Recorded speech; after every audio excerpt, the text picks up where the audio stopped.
لأي إنسان عاوز يتعلم التحدث باللغة الإنجليزية بسرعة جدا وفي وقت قصير جدا وفي الأزمنة المختلفة. قلنا قبل كده تخيل لو انت دخلت على اليوتيوب لقيت فيديو بيقول لك هعلمك التحدث باللغة الإنجليزية خلال 30 يوم، وربما ان كثير منكم هيقفل اليوتيوب ويقول لك الكلام ده تضليل خداع. قلت لك طب لو لقيت فيديو جنبه بيقول لك هعلمك اللغة الإنجليزية خلال أسبوع، طبعا انت ما صدقتش ابو 30، هتصدق ابو 7 ايام، وربما يعني تتهم صاحب هذا الكلام بالكذب البين. الى ان قلت لك ايه رأيك ان انا هعلمك التحدث باللغة الإنجليزية خلال يوم واحد، وقلت انا مش عارف انتوا يمكن تقولوا عليا ايه.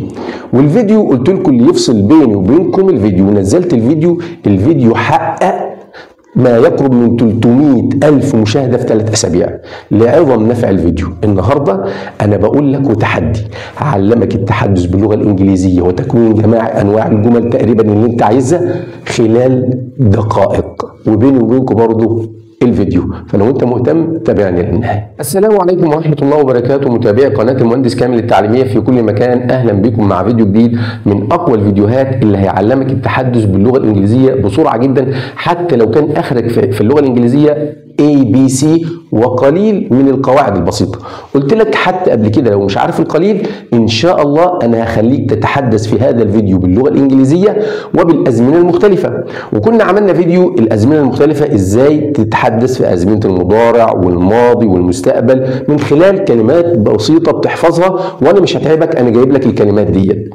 طيب الفيديو ده إيه الزيادة فيه؟ الزيادة فيه مش حكاية مضارع وماضي ومستقبل والكلام ده كله، أنا هخليك تعمل تقريبا جميع انواع الجمل اللي ممكن تقابلك في الحياه، والكلام ده بطريقه بسيطه جدا وسهله جدا. بس فكره الفيديو للناس اللي بتتابعني اول مره قايمه على ايه؟ قلت لك ان خبراء تعلم اللغات بوجه عام قالوا لك ان تعلم اي لغه يعتمد على معرفتك للكلمات الاساسيه التي تكرر يوميا، فلو انت مسكت الكلمات الاساسيه ديت هتعرف تتعلم اللغه بسهوله جدا وبدون اي تعب.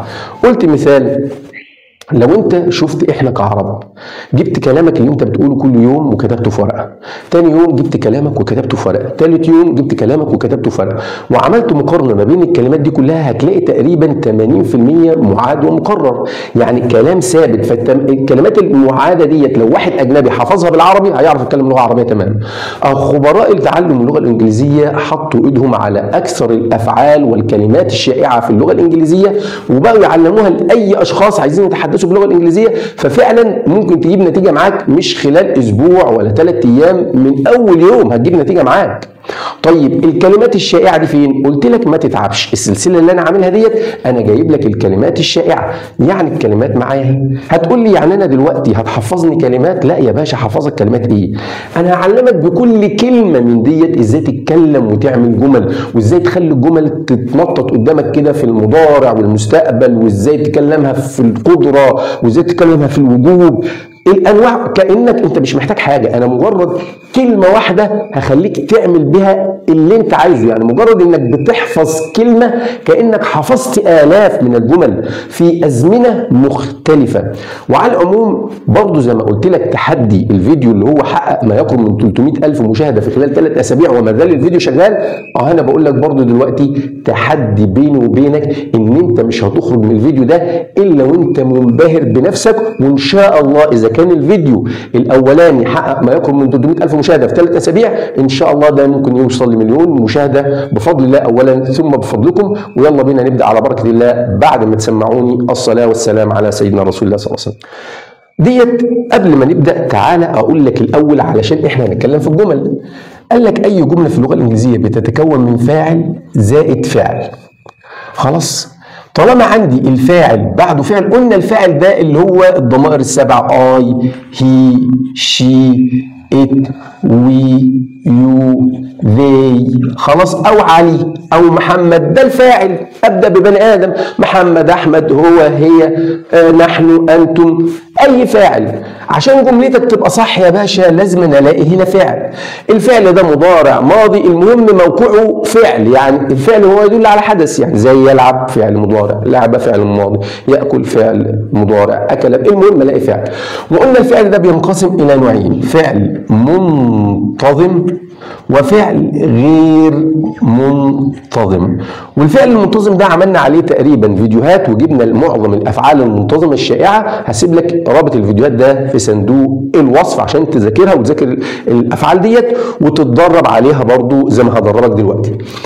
الفعل المنتظم قلنا زي مثلا كلمه ووش، يغسل، الماضي منها ما بتتعبش، هي ووش بس كل اللي بتعمله بتزود لها اي دي وخلص الكلام، بقت يغسل ووش يغسل ووش ده غسله، بلاي يلعب بلايد لعبه، ترافل يسافر ترافل دي سفره. والافعال دي معموله في فيديوهين وثبت وحققوا نجاح، وهسيب لك الرابط بتاعهم ان شاء الله في صندوق الوصف. طيب ايه الفعل الغير منتظم اللي هو معانا النهارده؟ الفعل الغير منتظم اللي معانا النهارده اللي الماضي منه مش باضافه اي دي، الماضي لازم يحفظ، انا بحفظه وغير بيحفظه، كل مدرسين اللغه الانجليزيه بيحفظوه. مثال زي مثلا فعل غير منتظم يقول لك جو، ما ينفعش جو اقول له جود احط لها اي دي، ده فعل في عرف اللغه الانجليزيه بنسميه فعل غير منتظم، يعني الماضي بتاعه تبقى مش جود لا دي غلط. قال لك ده بيتحفظ، الجو الماضي منه اسمه وينت. يعني بص اختلف تماما، اذا كان دي يذهب فدي ذهب، وهو دوت اللي احنا هنركز عليه النهارده.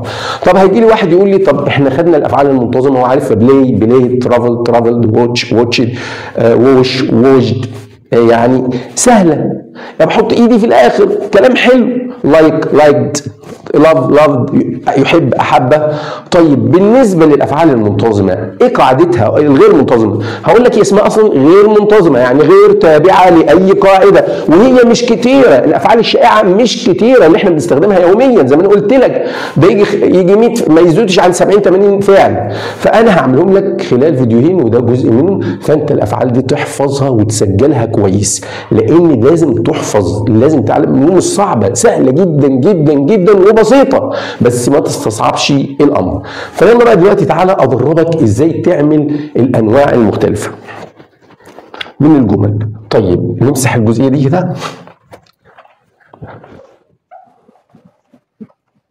اول حاجه علشان الناس المبتدئه انا هقرا الافعال واجيب لك الماضي منها، يعني الافعال دي اقراها واحطها لك في الماضي، وبعد كده ادربك عليها بشكل ممنهج بطريقه جميله جدا جدا جدا هتعجبك، وان شاء الله فايدتك في الفيديو ده، يعني اذا كان الفيديو الاولاني عدى 300,000 مشاهده في 3 اسابيع، ده ان شاء الله يعدي المليون، بس فضلا منكم وليس امرا، فضلا منكم وليس امرا لشيئين، لان الفيديوهات دي تنتشر وتوصل لاكبر عدد من الناس فعلا مستصعبين اللغه الانجليزيه وحاطين في دماغهم ان اللغه الانجليزيه حاجه يعني كانه بحر ملوش قرار، وهي ابسط ما يكون زي ما انتم شفتوا في الفيديوهات اللي فاتت والفيديو ده. فيا ريت اعجاب، لان الاعجاب بالفيديو او انك تشير الفيديو او اي تعليق منكم جميل زيكم كده بتكتبوه بيخلي الفيديو ينتشر ويروح لاكبر عدد من الناس، وفي نفس الوقت دعم للقناه وما بيموتش الفيديو بتاعي. يعني الفيديو ما هو لو مات انا ما بحطش منه انواع كتير، فبالتالي هي دعم ليا ماديا ومعنويا وكل شيء وتشجيع، وفي نفس الوقت ان يوصل الفيديو لاكبر عدد من الناس ويكون حل لمشكله ناس كتير. ففضلا منكم وليس امرا اشتراك اعجاب تعليق اي حاجه، كل اللي يجي منكم حلو، والله المعين والمستعان. اول حاجه هنقرا الافعال ديت وهجيب لكم منها الماضي علشان لازم تحفظها، لازم تسجلها، وبعد كده هدربك عليها بطريقه تدريبيه جميله جدا. قال لك جو عشان اجيب منها الماضي، جو معناها يذهب، اهو ناس قالوا لي يبقى اكتب العربي، جو معناها يذهب. الماضي منها وينت، الماضي من جو وينت، طب هنجيب اللون الثاني عشان اللون ده شكله كده اجز. الماضي من جو وينت يعني ذهب، وينت ذهب. لاحظ ان كان الاول لما كنا نقول بلاي يبقى احط ايدي، دي افعال غير منتظمه لازم تحفظ، يبقى جو يذهب وينت ذهب. لوز يخسر منها لوست، لوز لوست خسر، لوز يخسر، لوست خسر، وتيجي بمعنى حاجات كتير، بس انت دلوقتي لوز يخسر، لوست خسر. جيت يحصل على، الماضي منها جوت، بص كل الاي بقت او، يبقى جو يذهب الماضي منها تحفظها وين، لوز لوست فقد او خسر، جيت حصل على، ميك من اشهر الافعال اللي هو يعمل او يصنع، الماضي منها ميد عمل او صنع، خلاص. ميك ميد تل يخبر، فعل مشهور جدا في اللغه الانجليزيه، الماضي منها told اخبر. ريد يقرا، الماضي منها هي ريد، الماضي منها ايه برضه هي ما بنغيرش فيها حرف. ريد، بص ريد هتقول لي طب انا اعرف ازاي ان ريد ديت يقرا مضارع وان ريد ديت قرأ ماضي؟ ريد اللي هي يقرا مضارع من سياق الجمله، يعني مثلا اي ريد ا بوك، انا اقرا كتاب. في يقول لك ايه اي ريد ا بوك يسترداي، يعني انا اقرا كتاب امبارح ولا انا قرات. اي ريد ا بوك يبقى يسترداي، يبقى ريد الثانيه دي معناها قرأ. وفي ناس بينطقوها ريد، في ناس بينطقوها اي ريد يعني عشان يميزوا في النطق، لكن في الكتابه واحد. ريد يقرا قرأ. ست يجلس، الماضي منها سات جلس. وين يفوز، شوفوا افعال تحس ان انت هتستخدمها يوميا اصلا. وان فاز، ايت ياكل، ايت اكل، قط يقطع، الماضي منها هي برضو قطع. تعال بالراحه كده هقراهم لك تاني. بص يا باشا، يذهب، وينت ذهب، لوز يخسر، لوست خسر، جيت يحصل على، جوت حصل على، ميك يعمل او يصنع، ميد عمل او صنع، تل يخبر، تولد اخبر، ريد يقرا، ريد قرأ، ست يجلس، سات جلس، وين يفوز، وان فاز، ايت ياكل، ايت اكل، قط يقطع، قطع. خدوا بالكم ان ريد وقط ما بيتغيرش المضارع والماضي على حسب سياق الجمله. طيب الجزئيه الثانيه، جيف يعطي، الماضي منها جيف، هنخلي الاي اي جيف اعطى، جيف يعطي، جيف اعطى. فورجيف يسامح، فورجيف يسامح، هي بس برضو الاي هتخليها ايه، تبقى اسمها ايه، جيف سامح. درايف يقود، الماضي منها دروف قاد، درايف دروف. رايد يركب، الماضي منها رود ركب. رايت يكتب، الماضي منها روت، هنخلي الاي ونحط الدبليو هنا، روت كتب. نو يعرف، الكي سايلنت لا تنطق، نيو هي بس هنخلي الاو اي، نيو عرف. جرو ينمو او يكبر، الماضي منها جريو، برضو الاو هنخليها اي. ثرو يرمي، الماضي منها برضو هي ثريو. خد بالك ان نو نيو الاو بس بتبقى ايه، نو نيو، جرو جريو، ثرو ثريو، يرمي. هنقراهم كلهم بالعربي دلوقتي. تيك ياخذ، الماضي منها توك اخذ. سي يرى، الماضي منها سو، اس اي دبليو. بوت يضع، الماضي منها هي اختها ايه، بوت وضع. تاني معايا، تاني بالراحه. جيف يعطي، جيف اعطى. فورجيف، فورجيف اللي هي يسامح، فورجيف سامحة، فورجيف يسامح، فورجيف سامحة. درايف يقود، دروف قاد، الاي بتقلب او. رايد يركب، برضه يقلب الاي او. رود ركب. رايت الدبليو سايلنت لا تنطق. رايت يكتب، رود كتب. نو يعرف، نيو عرف. جرو ينمو او يكبر، جريو نمى. ثرو يرمي، ثرو رمى.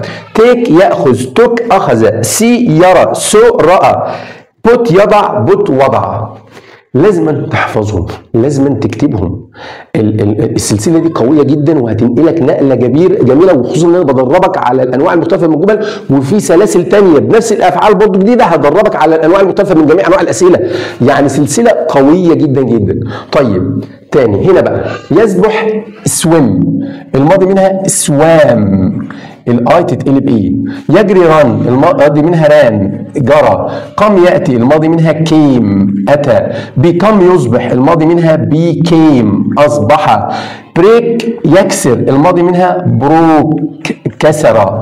سبيك يتكلم، الماضي منها سبوك تكلم. شوز يختار، الماضي منها شوز بأو واحدة. اختار. wake يستيقظ. wake يستيقظ الماضي منها woke استيقظ.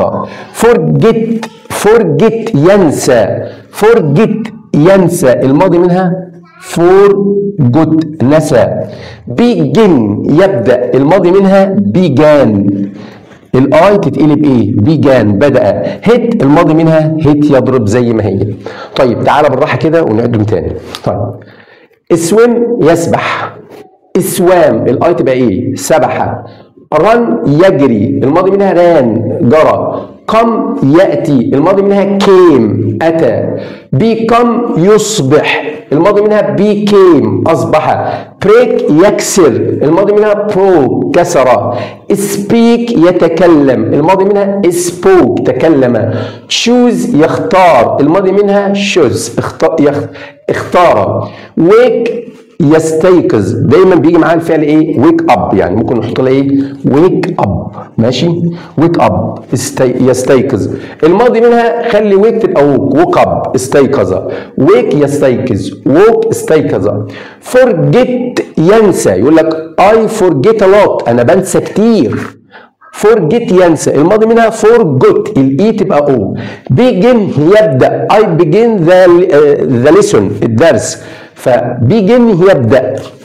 بيجان بدأ الاي تبقى ايه؟ هيت يضرب الماضي منها هيت. طيب انا بقيت على السبوره، الناس اللي عايزه سكرين شوت اتفضلوا اقرا معلش قراءه سريعه، لانه والله بص الانجليزي خطوات. انت مش معنى ان اديك قاعده فهمت القاعده ومش حافظ عليها كلمات شائعه، ودي افعال غير منتظمه، يعني افعال هتتعبك لو انت ما حفظتهاش. فمعايا كده معلش يلا.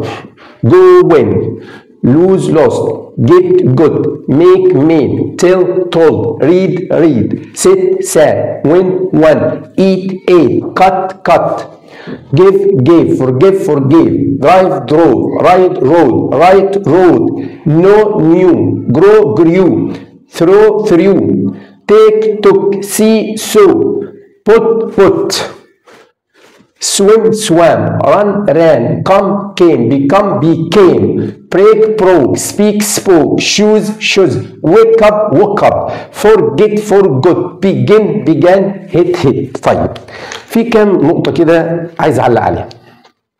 بص يا باشا هنا لاحظ ان قط وبوت وهيت ما بيتغيروش. وريد بسهل لك العمليه اهي، انا عايز اسهل لك العمليه الحفظ. يعني ادا ريد وده قط وده بوت وده هيت، لا يقرا وقط يقطع وبوت يضع وهيت يضرب، ما بيتغيروش الماضي زي المضارع. النقطه الثانيه ان عندي اللي هي هنا زي لما يكون زي جيف الاي تتقلب ايه، هنا الاي اتقلبت ايه، هنا الاي اتقلبت او في الماضي درايف دروف رايت رود، الاي اتقلب رايت رود. خد بالك الدنيا هنا يعني تحس ان القصه دي كلها ايه شبه بعض. الاي تتقلب ايه فور جيف فور جاف درايف دروف بقت الاي او رايت رود رايت رود. خلاص هنا نو الاو برضو بتتقلب ايه اهي اتقلبت ايه اتقلبت ايه اتقلبت ايه في الثلاث كلمات دولت. انا بسهل لك الحفظ بس. بص رايت رود نو نيو جرو جريو ثرو ثريو بس تيك توك. هنا سي يرى سو يرى سو يعني بص سي يرى رأى سو. خلاص احفظها كأنك رأس فمجموعة رأسوا فهي يرى سي رأى سو يعني رأى خلاص سو فهي على بعضها رأى سو يعني مش عارف اقول ايه بس ما علينا. ماشي طيب يسبح اسوم برضه الماضي منها نلاحظ ان حرف الاي الاي اتقلبت ايه. يجري ران بقت ران. ياتي كم بقت كيم. بصوا الاو بيكم بيكيم. بريك الاي بقت او حاطين ايه في الاخر. بريك يكسر بروك. برضو سبيك اي بقت سبوك. شوز بقت او واحده شوز. ويك اب برضو بقت ووك الاي بقت او. ويك اب بقت ووك اب. فورجيت الاي بقت او فورجوت. بيجن الاي بقت ايه بيجان. هيت انا بسهل لك عمليه الحفظ. خلاص دي الجزئيه الاولانيه والحمد لله رب العالمين. تعالى لي بقى انت قلت لي خلاص هدربك ان انا خلاص حفظت افعال. انا عايز اتكلم في جمله في مضارع جمله في ماضي جمله مستقبل عايز اتكلم جمله وليكن الزام، جمله مثلا احتماليه، عايز اعمل جمله مثلا تملكيه، جمله وصفيه. ايه يا عم اللي انت بتقوله ده؟ احنا مش عارف ايه. واحد بيقول لي الكلام انت دخلت في حوارات مش بتاعتنا. لا بتاعتك. يلا بس برضه برعيد تاني، فضلا منك وليس امرا، فضلا منكم وليس امرا.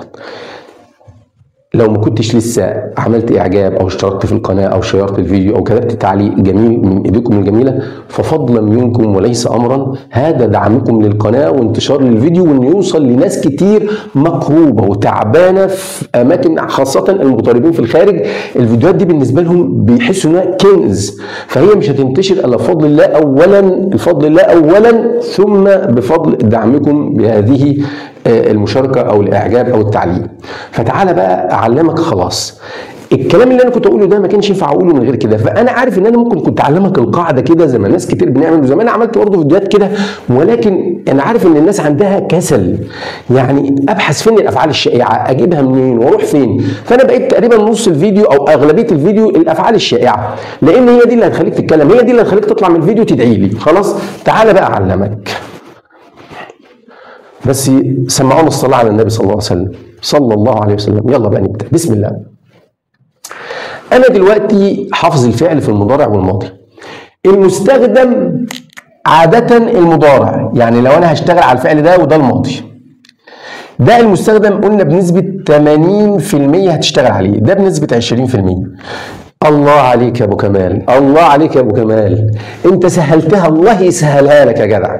يعني كمان انا لو انا راجل قليل الحفظ وحفظت جو ومش عارف احفظ وانت نسيت لوز ونسيت لوست، جيت ونسيت جوت، ميك ونسيت ميد، تل ونسيت تولد، انت خليتني يعني 80% من الكلام مش محتاج ان انا اتكلم في الماضي. لا والله 80% هثبت لك، ما هي جمل اهي، مش انا هعمل جمل هثبت لك. انت دلوقتي انا باني الجمله على الفاعل بتاعي ان هو علشان ما دخلكش في متاهات الجرامر، وفي فيديوهات ازاي تغير الفاعل، عشان الناس بيقولوا لك طب لو غيرنا الفاعل هو او هي، في فيديوهات لتغيير الفاعل. لكن انا بكلم دلوقتي المبتدئ اللي عايز احببه في اللغه، فانا مش هخليك تتوه. انت دايما تقول انا او انت واحد، يعني سواء هي او يو، يعني سواء دي او يو، يعني سواء دي اللي بيمشي على هو اللي بيمشي على يو. خلاص اللي بيمشي على الفاعل يعني انا العب بلاي، انت تلعب هي برضه يو بلاي. اللي يمشي على هو اللي يمشي على يو. خلاص يعني مش يقول لك ده بدي يو، هي خلاص. يعني انا العب بلاي، انت تلعب برضه هي يو بلاي، مفيش تغيير اي حاجه. تعالى بقى انا دلوقتي عايز اقول له انا اذهب، انا اذهب هي جو بس. اي حاجه بأداة الفاعل، احنا قلنا الاولاني يبقى فاعل وده بعده فعل ان انا اذهب، اللي بعد كده اي حاجه يا باشا شغاله منك صح. يعني ايه اي حاجه شغاله مني صح؟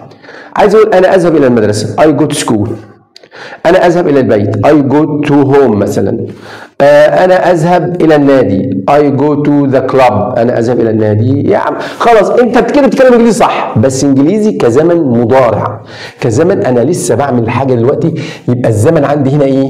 زمن مضارع. انا بتكلم حاجه دلوقتي. طب عايز اقول انا ذهبت، مفيش مشكله، تعالى هنا وانت، انت مش قلت يذهب جو، قلت ذهب وانت، يبقى بدل ما تقول اي جو اي وينت بس. حط لي اي حاجه، مش فاهم يعني اي حاجه. انا ذهبت مثلا الى المدرسه، انت هنا قلت اي جو مثلا، قلت تو سكول، هنا اي جو اي وينت تو سكول، فيهاش اي حاجه خالص.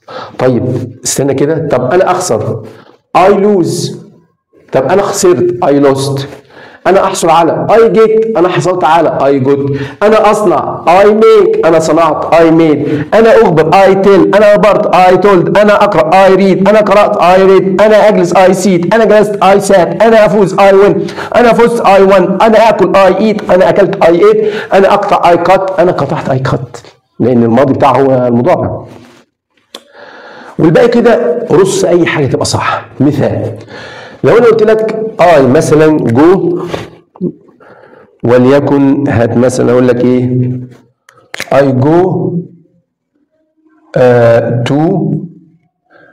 to مثلا the club، انا اذهب الى النادي I went to the club، انا ذهبت الى النادي. اللي جاي كله ملهوش اي قيمه.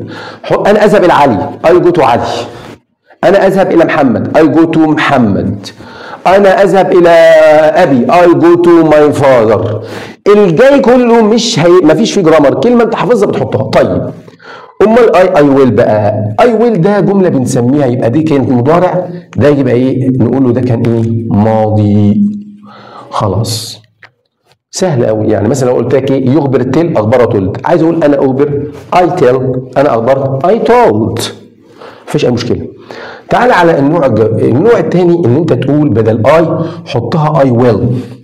اي ويل معناها ايه؟ انا سوف. يعني الكلمه كانك هتتحدث في المستقبل، حاجه انت لسه هتعملها، فبتقول ايه؟ I will، انا سوف. وبرضو انت بتقول انا سوف ايه؟ اذهب ولا انا سوف ذهبت؟ انا سوف يبقى اذهب، I will go. خلاص مش هنستخدم الماضي تاني، هي الحاله ديت الوحيده اللي بنستخدم فيها فين؟ الماضي. ان انت تقول انا اذهب اي جو، انا ذهبت اي وينت. الباقي كله انت بتقول انا سوف اذهب مضارع، انا استطيع اذهب، انا يجب ان اذهب. الماضي خلاص وقع مننا، عشان كده قلت لك استخدامه بنسبه 20%. طيب عايز اقول انا سوف اذهب، حط جو، اي ويل جو. مفيش حاجه اسمها انا سوف ذهبت، اي ويل جو. طيب امال اي كان؟ اي كان استطيع، وبنسميها جملة قدرة. لما انت تبقى عايز تقول انا اقدر ان انا اعمل كذا. يعني مثلا يسبح سويم، فانت بتقول ايه؟ مش انا سويم، انت ممكن تقول اي سويم، سبحت، الماضي اي سوام، اي ويل سويم، انا سوف اسبح. بس انت عايز تقول انا اقدر، فتقول اي كان سويم. بس خلينا في جو، اي كان جو، انا استطيع ان انا ايه؟ اذهب. طيب جملة قد، مي هنا معناها قد. أنا قد أذهب، I may go، I may go، هضربك عليهم كلهم. أنا يجب أن، must معناها إيه؟ يجب أن، جملة إلزام. أنا يجب أن أذهب، I must go. أنا أملك. خد بالك دي اسمها جملة تملك. هنا بقى ما ينفعش نجيب ولا فعل، لأنك أنت مش هتملك فعل، أنت تملك شيء. يعني أنت مثلا تقول إيه؟ I have a car، I have إيه؟ أنا أملك سيارة أو أي حاجة. I am، طيب هتقول لي ايوه هي دي والله اللي انا عايز، هي دي I am. انا بسمع دايما الناس تقول I am. I am مع الفعل، بس تحط للفعل فيه ing، بنزود له ing. يعني لو انت عايز انا ذاهب تقول I am، وتروح حاطط هنا ايه؟ ing. ing دي جت ليه؟ عشان انت قلت am. لا هو هتقول لي توت، انا هظبط لك الدنيا. ده اول فعل جو بس، عشان بص خد بالك هي جو استخدامك كم مره؟ 1 2 3 4 5 6 7، وانت مره واحده، يعني 8 مرات منهم مره واحده. يعني فعلا هي اقل من 20% من الماضي، فما تقلقش. بص يا باشا، هدي اعصابك وخد نفسك نفس عميق. خلاص حلو، ركز معايا. أنا دلوقتي عايز أعمل أنواع مختلفة من الجمل على كلمة جو، فعايز أقول أنا أذهب، مفيش أي مشكلة. أنا مش عايز أقول لك أنا أقدر أذهب، أنا أستطيع أذهب، أنا أذهب بس مش الآن، فتقول I go. طيب عايز تقول أنا ذهبت، خد went، I went. طيب أنا سوف، احفظ أنا سوف بالإنجليزي I will. I will go. طب لو انت عايز تقول I go مفيش مشكله، ما تقول انا اذهب، مش عايز اقول انا سوف اذهب. طب انا استطيع اذهب، واحد يقول لك انت مش هتقدر تمشي، فانت عايز تقول له لا انا اقدر، فتقول له I can. احفظ I can، الاحمر تحفظه I can go. I will go، انا سوف اذهب. I can go، انا استطيع اذهب. انت مثلا افتكرت معاك مشوار كبير وشعب، فانت عايز تقول ايه؟ انا يجب ان اذهب.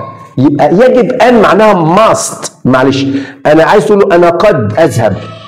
قد معناها may، يعني ربما او محتمل، بتقول عليها قد.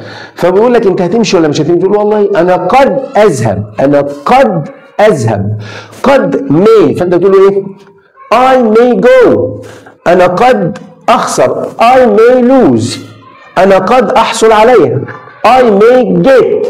انا قد اخبرك، I may tell you يعني قد. عايز تقول له طيب افتكرت وراك ميعاد وعايز تقول له ايه؟ انا يجب ان انا اذهب دلوقتي، فهتقول انا يجب اسمها I must، جمله الزام I must go. طيب I have انا املك، ما ينفعش اي فعل بقى، انا املك دي انا حافظها لك كده عشان لو انت عايز تقول انا املك سياره I have a car، I have a friend انا املك صديق، I have a house، I have a home، I have a pen انا املك قلم، I have a family انا املك عائله او لدي عائله. طيب ايه I am؟ امتى احط I am؟ هتقول لي ايوه انا لما باجي اتعلم اللغه الانجليزيه بلاقي I am دي كل حاجه يقول لك I am I am I am I am.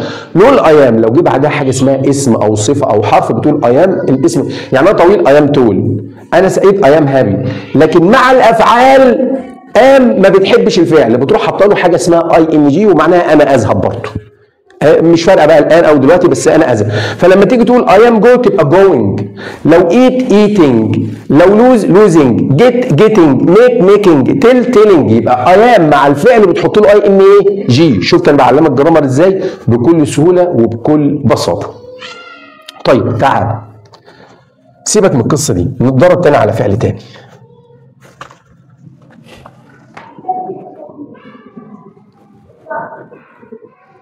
بص تعالى معايا دلوقتي، انا قلت لك اي مضارع، عايز اقول اي حاجه، ماضي اي وتجيب الماضي، جمله في المستقبل قول اي ويل، يبقى انا سوف انا سوف انا سوف اي ويل اي ويل، انا استطيع اي كان اي كان، انا قد اي ماي انا يجب اي ماست انا املك اي هاف، انا اكون اي ام. لو حطيت فعل حط له ing زي ما هنعمل. يبقى انت سيادتك المطلوب منك تاخد اي، انا احط مضارع، انا العب مثلا اي بلاي، انا لعبت اي بلايد، انا سوف العب اي ويل بلاي، أنا أستطيع ألعب I can play، I may أنا قد ألعب، أنا يجب أن ألعب I must play، أنا أملك، طبعا بتحط أي حاجة I have a pen أنا أملك قلم. I am play، لا لو play قلنا am بتحط له ing، بدل play أقول playing eat eating. طب تعالى معايا نقي لك أي فعل، وليكن مثلا درايف، الفعل درايف يقود، عايز اقول انا اقود، انت بقى اللي تمليني. انا اقود سياره، هتقول لي ايه؟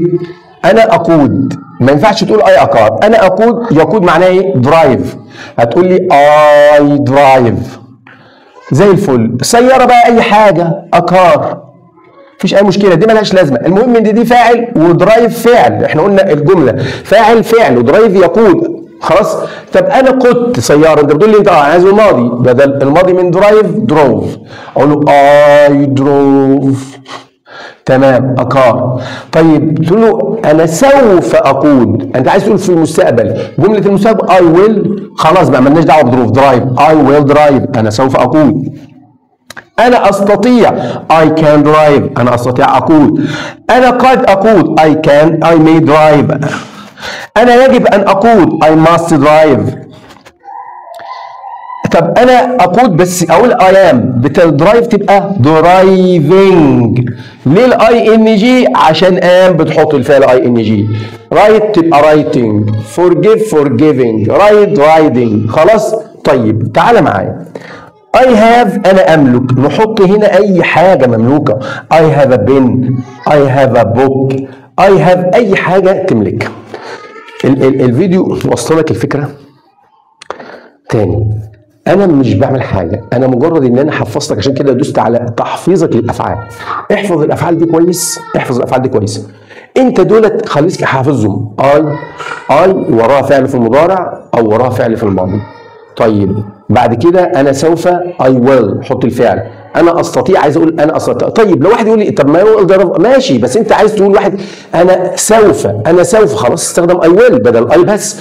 طيب واحد كانك بيقول لك تقدر، فانت مش عايز تقول له انا اقود، لا انت عايز تقول له انا اقدر ديت، والشجاعه دي تبقى I can. انت شاكك في الامر، مش هتقول له اي درايف، تقول له انا قد تفيد التقليل، يقول لك في اللغه العربيه قد الشك، يعني انا قد اقود، انا قد انا قد اقود. طيب انت راجل متقدم للوظيفه ولازم تعرف تسوق علشان تتعين في الوظيفه، تقول له انا يجب ان، يبقى I must drive.